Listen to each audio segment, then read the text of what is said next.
ஜெய் வாசவி. இன்று 15, 16வது ஸ்லோகங்கள்.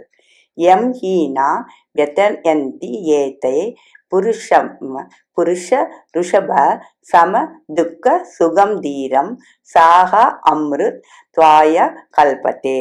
நாசத்தோ வித்யதே பாவோ நாபாவோ ந அபாவக வித்யதே சதக உபயோக அபி திருஷ்டக அந்தக து அந்யோக தத்துவதர்ஷிமிக.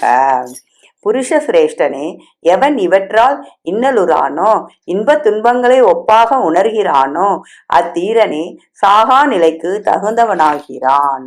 இல்லாததற்கு இருப்பு கிடையாது, இருப்பது இல்லாமற் போவதும் இல்லை. உண்மையை அறிந்தவர்க்கே இவ்விரண்டின் முடிவு விளங்கும். நன்றி, வணக்கம். இப்படிக்கு லதா ஸ்வரூப் ஃப்ரம் விருத்தாச்சலம்.